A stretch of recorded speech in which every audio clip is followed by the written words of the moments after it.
आसामाव फरायसा आफादा मोननै दंखायो फरायसा आफाद फरायला आफाद आरो फरायबाय थानाय आफाद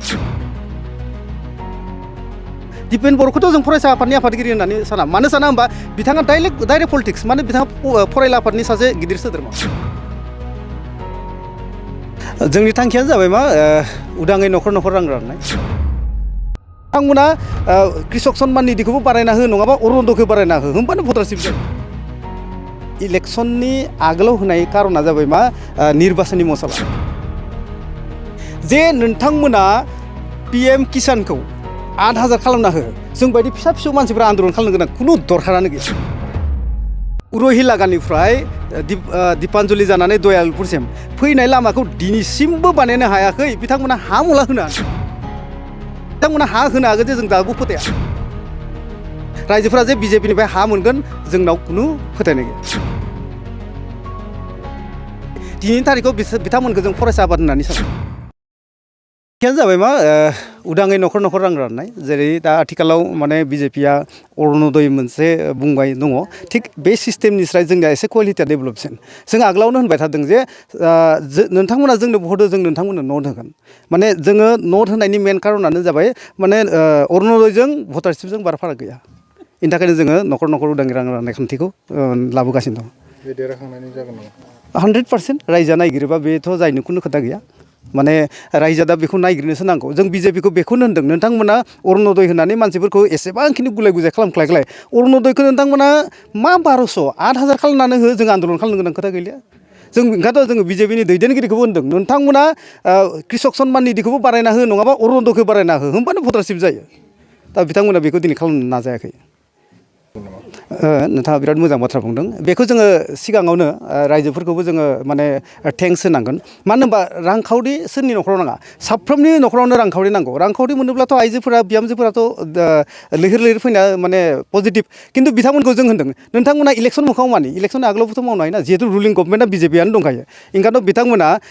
इलेक्सननि आगोलाव होनाय कारना जाबाय मा निर्बाचननि मसला बेयो माने जोंनि थाखाय गोजोनथाव नङा आरो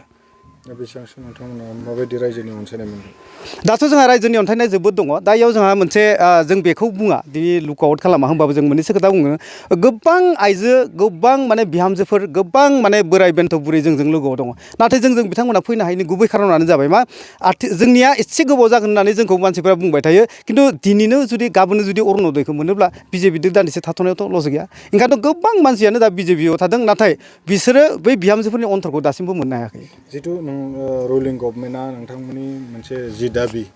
बेखौ इमान खेरखेराया मानो आच्छा बे दाबिखौ रुलिं गभर्नमेन्टआ खेरखेरायाखै खिन्थु बे दाबिनि रिलेटेड जिथु अरुणोदय लाखपति बायद' कृषक सन्मान निधि PM किसान होदों बाथ्रायाथ' एखेयानो ना जों होनदों व्हाट इज द डिफारेन्स बिटुइन द कृषक सन्मान निधि एन्ड अरुणोदय आरो कृषक सन्मान निधि आरो भटारशिपनि गेजेराव मा फारागथि दं अरुणोदय आरो भटारशिपनि गेजेराव एख' फारागानो गैया खिन्थु दिनैसिम BJPआ रायजोफोरनो फैसा होगोन होनना मालाबाबो सानाखै आरो इसोर होनाय नङा बेखौ जोंहा रोखा दंथारो जास्ट माने निर्बाचननि मसला इलेक्सन मोखाङाव माने रायजोफोरखौ एसे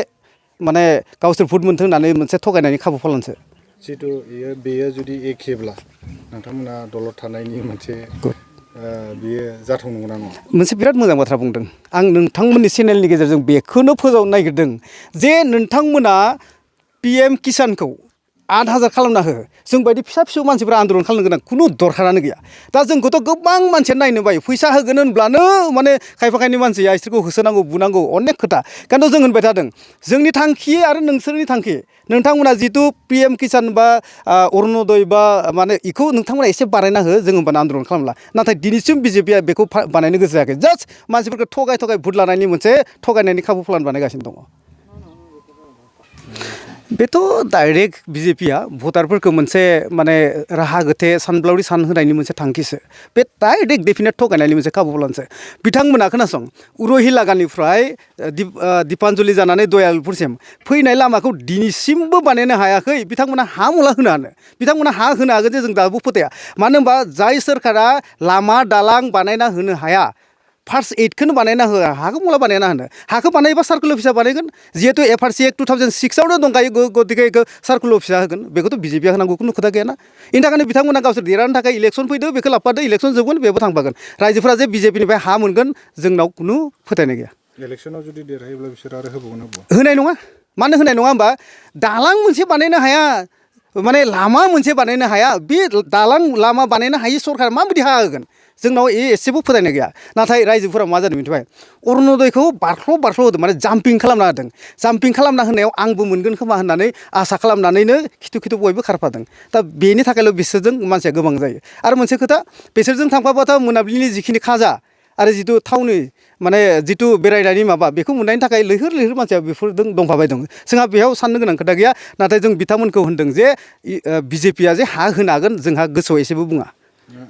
नोंथाङा रायजो राजाफोरखौ मा नोंथांमोननि भट होनो खावलायगोन नामा आं नोंथांमोननि चेनेलनि गेजेरजों आं रायजोफोरखौ गुरै खावलायदों माने जिहेतु गोदान बोसोर बैसागोनि गाहाम हामलाय बावहरनानै नोंथांमोनखौ जोङो गेसनि सिलिन्डाराव भट होनानै नोंथांनि मोननो गोनां मोन्थायखौ रांनि महराव नोंथांमोना न'खर लांदों आरो नोंथांमोना गथ' गथायजों आलो गोजोन रायजो जादों माने भटजों नटजों गोबां सोमोन्दो दङ मोनसे खोथा दुलाराय बिथांमोना जिहेतु बिजेपिनि सापर्टार हिसाबै बिथांमोनखौनो माने देरहाहोथों होननानै बे बुंनाया स्वाभाबिक नाथाय दिनैनि थारिखआव बिथांमोनखौ जों फरायसा आफाद होननानै साना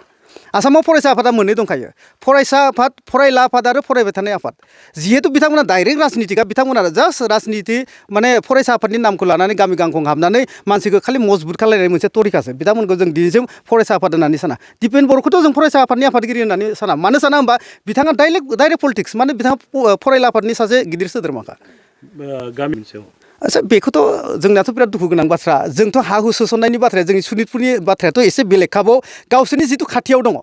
दिनै बङाइगाव दङ बरपेटा दं नलबारि दं बेखौ गामि दानख'नाय बाथ्राखौथ' बुङा गामि सोसननाय बाथ्राखौल'सो बुंबाय थायो बेसेबां मानसि गामि दानख' जानानै गोसोआव अर खामना दं बिथांमोनासो मिथिगौ नाथाय बिथांमोना जोंनियाव फैनानै गामि सोसननाय बाथ्राखौ बुंबानो भुट मोनगोन बिथांमोना गामि सोसननाय बाथ्राखौ होनबानो रायजोआ माने सापर्ट खालामगोन बेनि धान्दायावल' बिथांमोना दं